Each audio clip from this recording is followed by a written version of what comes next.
तो ये कहानी है हमारे हिमलैंड्स के नुब्रा जी के बारे में, जहाँ एक तरफ आज से 10,000 साल पहले नेदर में डार्क अंडरग्राउंड लॉर्ड की राज चलती थी, वहीं दूसरी तरफ ओवरवर्ल्ड में हमारे किंग ओडिन यानी कि ओवरवर्ल्ड के डेविल की राज चलती थी। जहाँ एक तरफ किंग ओडिन के पास विज़र्ड जैसे महान योद्धा थे, वहीं डार्कनेस की पावर थी उनकी नॉलेज, जिस नॉलेज से वो ब्लड गोलम जैसे महान योद्धाओं को जन्म दिया करते थे। लेकिन फिर भी डार्क अंडरग्राउंड लॉर्ड के पास उतनी पावर नहीं थी कि वो किंग ओडिन को हरा सकें, क्योंकि किंग ओडिन के पास विज़र्ड जैसे कई और धुरंधर थे जो डार्क अंडरग्राउंड लॉर्ड को आसानी से हरा सकते थे। और ये बात डार्क अंडरग्राउंड लॉर्ड अच्छी तरह से जानते थे, इसीलिए वो इस समस्या को लेके उस बंदे के पास गए जिस बंदे ने डार्क गोलम्स को बनाया था।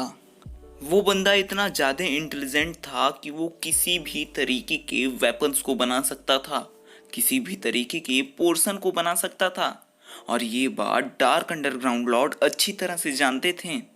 और ये उन्हीं के किंगडम में उन्हीं का एक वफादार सिपाही था।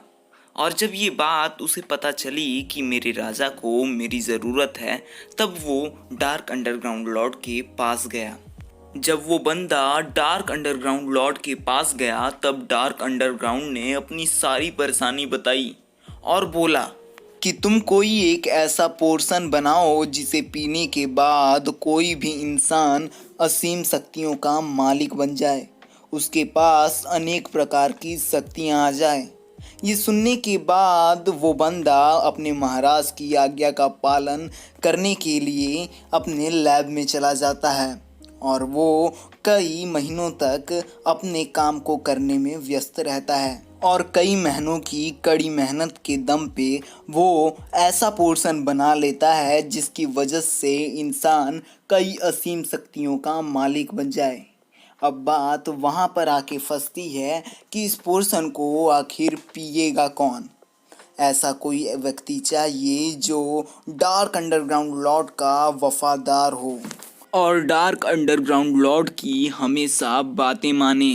ये बात डार्क अंडरग्राउंड लॉर्ड सोच ही रहे होते हैं कि उनके दिमाग में एक तरकीब आती है कि क्यों ना इसी इंटेलिजेंट बंदे का कोई अंश लेके एक इंसान की निर्माण किया जाए, जिससे कि ये बंदा मेरा वफादार है तो इसके अंश का जन्मा हुआ इंसान भी मेरा वफादार होगा।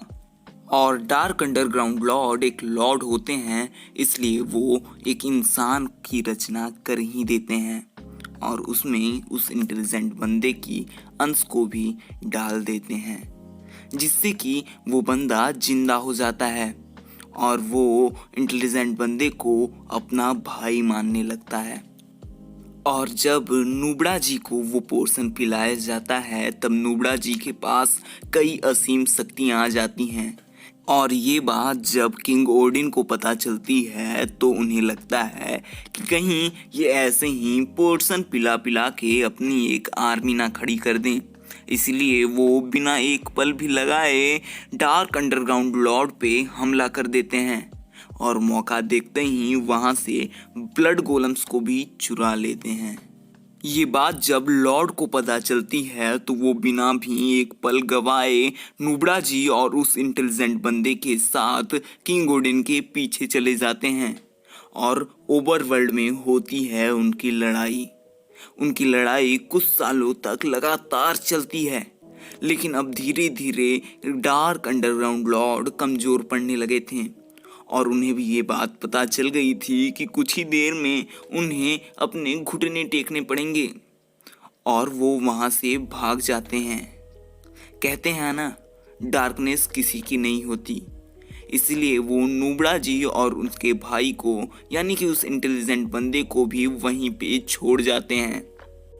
अब किंग ओडिन नुब्रा जी को इतना ज़्यादा घायल कर देते हैं कि नुब्रा जी बेहोश हो जाते हैं और उनके बेहोश होते ही एक बड़ा सा न्यूक्लियर एक्सप्लोजन होता है, जिसके बाद किंग ओडिन को भी वहाँ से जाना पड़ता है।